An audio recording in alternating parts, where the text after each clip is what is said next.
Professor Sunga, now, as you heard the conversation with Ms. Kumari, we talked about how there is a system in place and there are laws that are also in place, human rights violations that are occurring because of traditions and cultures.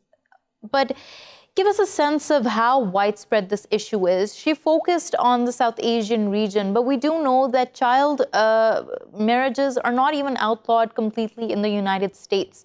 So how global is this issue? Well, it is a global issue, but one does have to note that, statistically speaking, one half of marriages in South Asia are persons of girls and females under the age of 18, and it's 1/3 in sub-Saharan Africa. In other parts of the world, it's not as pronounced as this. But that being said, yes, you mentioned the United States. It has a minimum age in some states as 16, etc. But those are still fairly rare.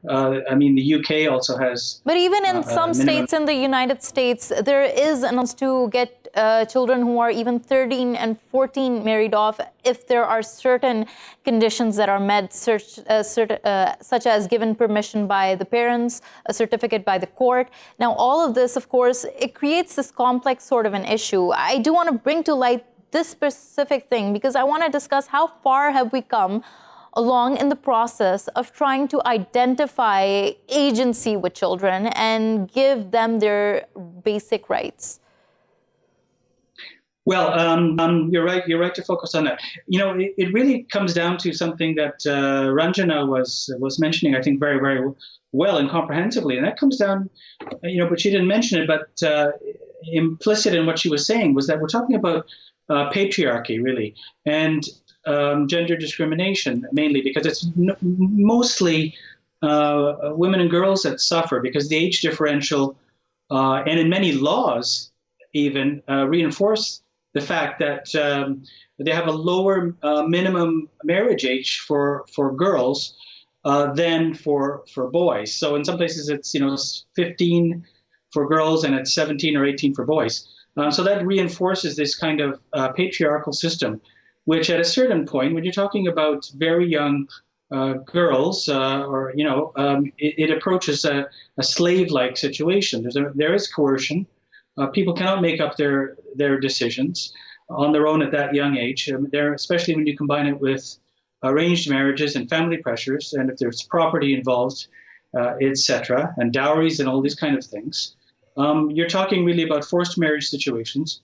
And one point I would like to make is that, in terms of medical complications, WHO found that for girls the age of 15 to 19, girls and women, the leading cause of death is around childbirth and complications from childbirth. So that is a big, huge argument there.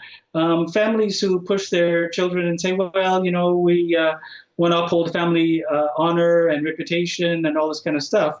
What kind of honor and reputation is that, where you expose a girl to a lack of education, a lack of income, wealth, and opportunity that follows from lack of education, higher risk of marital rape and other forms of violence, and also higher risk of HIV, AIDS, and complications from childbirth, as I mentioned. So, in terms of honor, what kind of honor is that? Right, and that's an important and essential question you raised, something that we're going to talk more about as the conversation moves forward. Professor Sunga, now, as Ms. Lakshmi also mentioned here, that the issue of access is, of course, linked to poverty. It's also linked to development. Studies show that where development is poor and poverty is high, child marriages often happen at a greater frequency, at a greater rate as well. Now, there are various goals that the United Nations has set by 2030, which means access to education, also ending child marriages. I want to understand in all of this, what role is development, especially for girls, what role the global community is playing with regional partners in order to foster this? It means that development efforts and also strengthening of the rule of law has to be gender sensitive. It has to focus not just on society in an aggregated way and GDP, etc., in a global way, but it has to take account of the differential enjoyment of human rights and access to the rule of law and to courts, to property, to inheritance, to rights upon divorce or upon the death of the husband in the case of marriages, that accrues from the differential power that comes from the patriarchal system. So development programs, and this is being done more and more through such agencies as the UN Women and UNDP and the other parts of the United Nations, which is mainstreamed more and more, gender equality in development, and also the Sustainable Development Goals do put a focus on gender access to the rule of law and to implementation. So laws can make a difference, and especially if the focus is on implementation. And Right. just one last thing I mentioned is that all governments should commit themselves to having strong commissions on the status of women to make sure that women and girls' rights across the board and all civil, political, economic, social, and cultural rights are strengthened, because that's where ultimately we're going to see a change also with education and awareness. Right.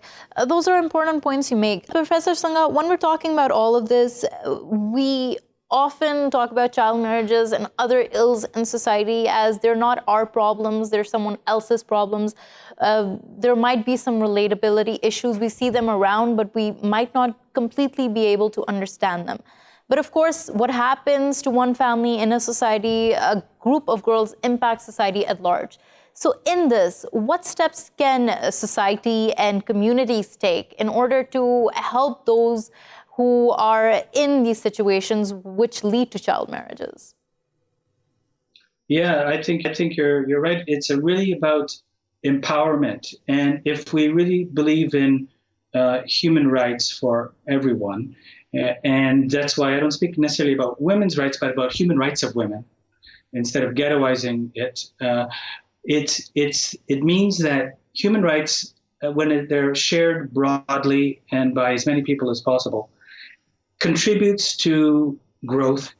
It contributes to respect, rule of law, democracy.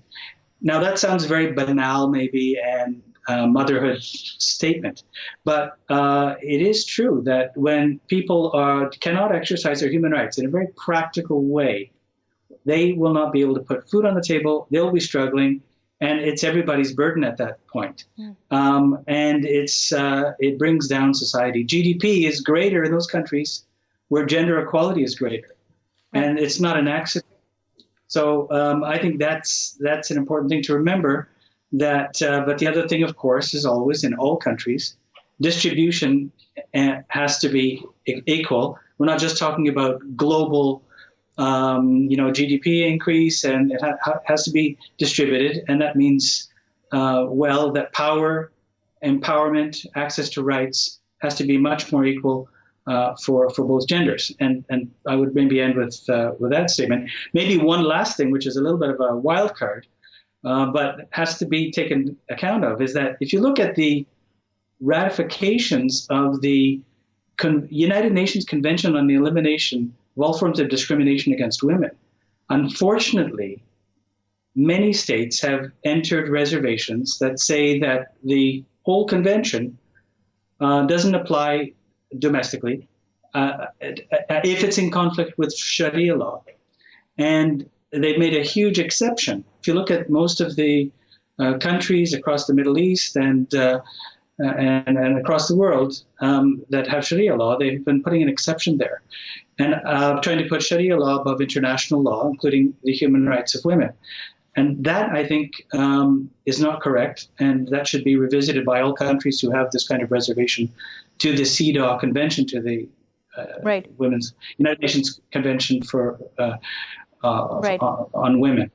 On that point, we're going to unfortunately wrap up this segment since we've run out of time. But thank you so much, Professor Lyal Sunga, for joining us from Rome, and TK Raj Lakshmi for joining us from Delhi. We're going to go for a short break. When we return, we talk about how the idea of marriage and divorce is changing around the world. Stay with us.